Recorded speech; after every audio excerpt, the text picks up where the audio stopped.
இன்னைக்கு நம்ம பார்க்க போறது சாதனா எலிமினேஷன். ஷாஜனா சொன்னது வேற, புரிஞ்சுக்கிறது வேறையா இருக்கு. அததான் இன்னைக்கு நம்ம பார்க்க போறோம். ஷாஜனா என்ன சொல்ல வந்தாங்கன்னா, ஃபர்ஸ்ட் வரும்போது பாய்ஸ் டீம், கேர்ள்ஸ் டீம் பிரிச்சுட்டாங்க. இது இந்த சைடு ஒருத்தர், அந்த சைடு ஒருத்தர் போய் தான் ஆகணும்னு பிக் பாஸ் சொல்லிட்டாரு. சொல்லிட்டு பிரிக்க சொன்னாங்க. அந்த 6 பேத்தால டீம் பிரிக்க முடியல. அப்புறம் சுனிதா, ஜெஃப்ரி இவங்க 2 பேரும் உள்ள வந்தாங்க. இவங்க 2 பேத்தையும் பிரிக்க சொன்னாங்க. ஆல்மோஸ்ட் வீடு பிரிச்சுட்டாங்க. பிரிச்சுட்டு அப்புறம் கொஞ்சம் கன்ஃபியூஸ் ஆயிட்டு இவங்களாலேயும் வீடை பிரிக்க முடியாம நிலைமைக்கு வந்துட்டாங்க. அதுக்கப்புறம் பிக் பாஸே வந்துட்டாரு. பிக் பாஸ் வந்துட்டு, நீங்க பிரிக்கலைன்னா நீங்க எல்லாம் வெளியே போய் தான் படுக்கிற மாதிரி தங்குற மாதிரி இருக்கும் அப்படின்னு பிக் பாஸ் சொல்லவும், இவங்களை கேட்கும்போது கொஞ்சம் அதிர்ச்சியா இருந்துச்சு. எல்லாம் வெளியே தான் போய் படுக்கணும் அப்படின்னு பிக் பாஸ் கொஞ்சம் ஸ்ட்ரிக்டா சொன்னனால இவங்களுக்கு கொஞ்சம் இது அதிர்ச்சியாச்சு.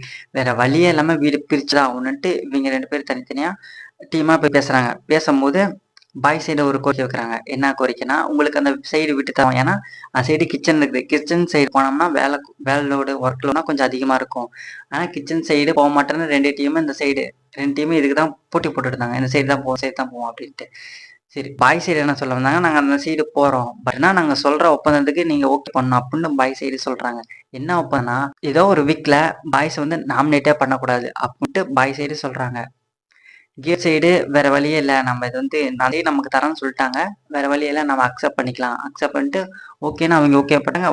வர புது கண்டஸ்டன்ட் நாங்க வந்து கன்வின்ஸ் பண்ணிக்கிறோம் அப்படின்னு சொல்லிட்டு ஓகே பண்ணிட்டாங்க. வீடு 2 பிரிஞ்சிருச்சு. வீடு 2 பிரிச்சுட்டாங்க. பிரிச்சதுக்கு அப்புறம் ஜாக்லின் அப்புறம் தர்ஷிகா, ஜாக்லின் தர்ஷிகா 2 பேத்துக்கும் அதுல ஃபுல்லா விருப்பமே இல்லை.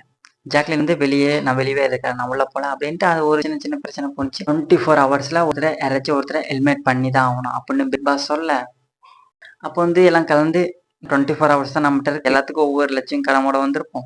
இவங்களுக்கு ஒவ்வொரு நிமிஷம் டைம் கொடுப்போம். எல்லாம் ஒவ்வொருத்தரும் பேசிட்டோம். அவங்களுக்கு எதனால இந்த வீட்டில் இருக்கணும் அப்படின்னு ஆசைப்படுறாங்களோ எல்லாம் ஒவ்வொரு நிமிஷம் பேசிட்டோம். பேசுறதை வச்சு நாமினேஷன் பண்ணலாம். அப்போ எல்லாம் டீமா உட்காந்து பேசினாங்க. ஷாஜனா என்ன சொல்ல வந்தாங்க, பாய் சைடு வந்து எங்களை யாரும் ஹெல்மெட் பண்ணக்கூடாது ஒப்பந்தம் போட்டாங்க. முன்னாடி அந்த ஒப்பந்தத்தை எடுத்துக்கிட்டு வந்தாங்கன்னா, பாய் சைடு யாரும் ஹெல்மெட் பண்ணக்கூடாது அப்படின்னு பாய் சைடு சொன்னாங்கன்னா, சப்போஸ் கேர்ள் சைடு தான் போற மாதிரி சுச்சுவேஷன் வந்துச்சுன்னா நான் போய்க்கிறேன் அப்படின்னு ஷாஜனா அந்த புரிதலோட தான் சொன்ன மாதிரி இருக்கு. அப்படிதான் சொன்னாங்க. மாதிரி இந்த பாயிண்ட வச்சுதான் ஷாஜனாவை ஹெல்மெட் பண்ணி அமிச்சாங்க. ஷாஜனா சொல்லிடக்கூடாதான். ஆனா நீ சொன்னது வேற வரும், இங்க இருக்கிறவங்க புரிஞ்சுட்டு வேற விதமா இதான் சாக்குன்ட்டு ஷாஜனாவை அமைச்சுட்டாங்க. ஷாஜனா இந்த பிக் பாஸ் சீசன் 8 பெற்று உடனடியாக வெளியேற்றப்படுகிறார்.